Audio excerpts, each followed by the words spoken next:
Bismillahirrahmanirrahim. Assalamualaikum warahmatullahi wabarakatuh. Kaifa halukum? Apa kabar kalian anak-anakku semuanya pada hari ini?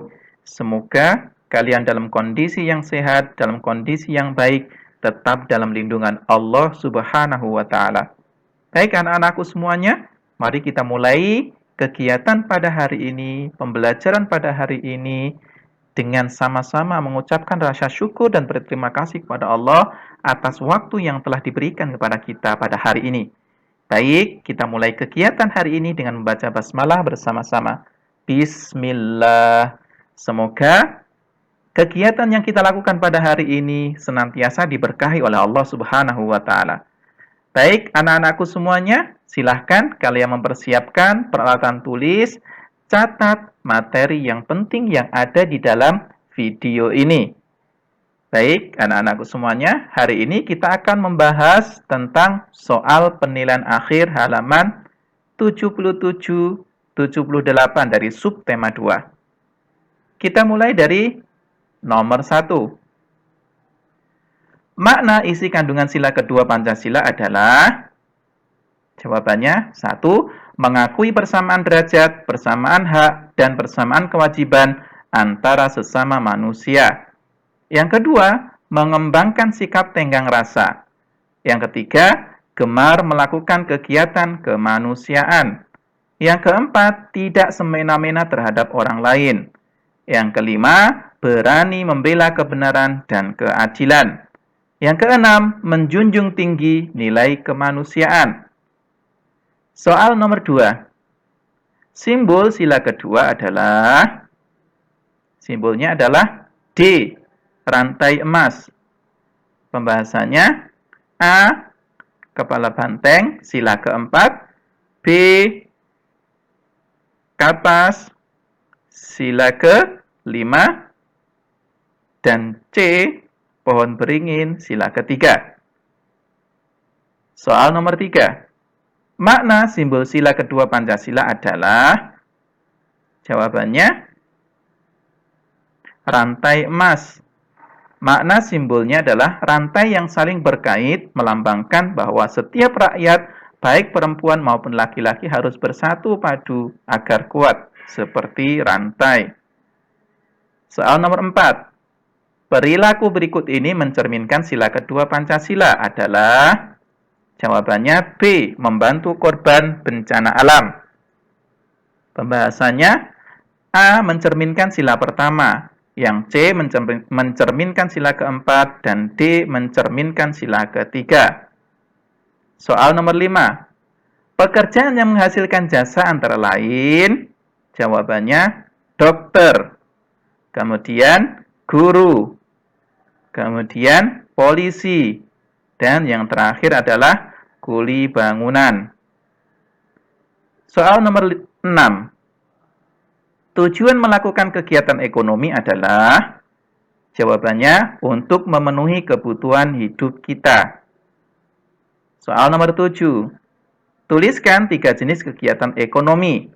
Jawabannya, A, produksi atau kegiatan menghasilkan barang atau jasa. B, distribusi atau kegiatan menyalurkan barang. C, konsumsi atau kegiatan menggunakan atau mengonsumsi barang atau jasa. Soal nomor 8. Paman Budi membeli ikan dari nelayan, lalu menjualnya ke pasar. Peran Paman Budi dalam kegiatan ekonomi tersebut sebagai, jawabannya adalah C, distributor. Pembahasannya, Paman Budi menyalurkan ikan dari nelayan kepada konsumen. Soal nomor 9. Buatlah gambar seorang dokter berdasarkan imajinasi kamu sendiri, lalu tuliskan sikap dokter yang kamu idamkan. Penyelesaian, kalian bisa menggambarkannya sesuai imajinasi kalian ya. Soal nomor 10.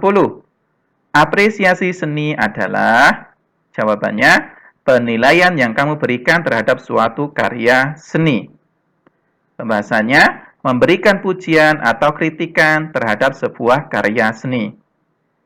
Soal nomor 11. Bagaimanakah cara menyampaikan apresiasi dengan baik? Jawabannya, memberikan pujian terhadap kelebihan suatu karya sebaiknya tidak berlebihan dan tidak menjatuhkan karya yang lain.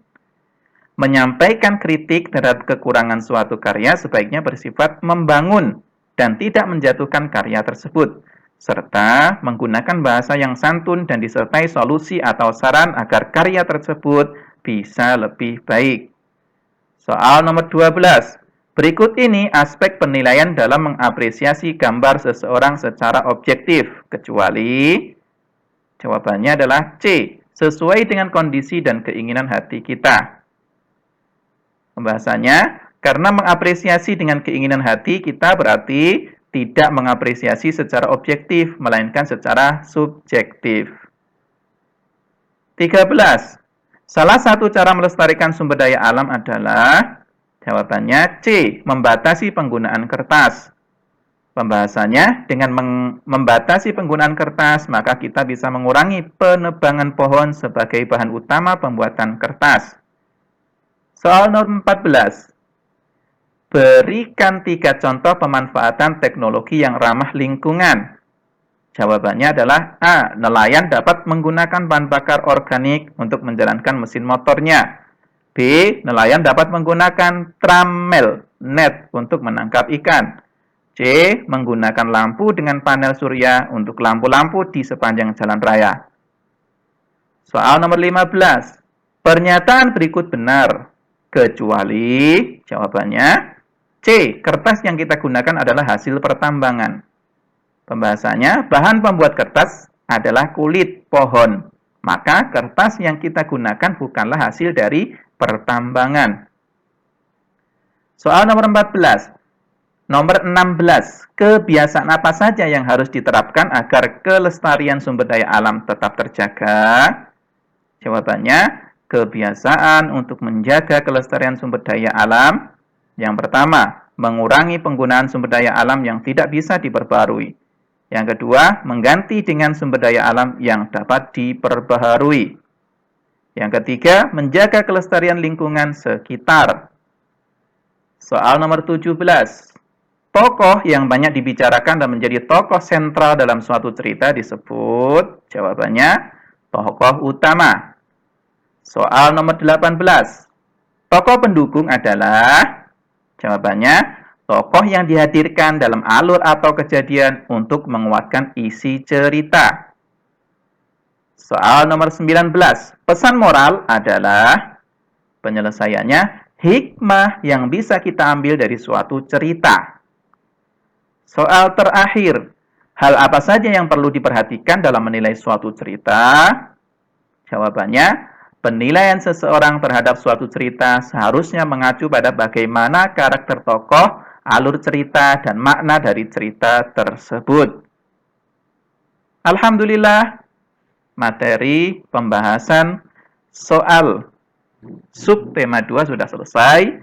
Jazakumullahu khairan katsiran. Saya ucapkan kepada anak-anakku semuanya, semoga ilmu kalian bertambah dan wawasan kalian bertambah dan bermanfaat bagi kalian semuanya. Ustaz cukupkan sekian. Subhanakallahumma wa bihamdika asyhadu alla ilaha illa anta astaghfiruka wa atubu ilaik. Wassalamualaikum warahmatullahi wabarakatuh.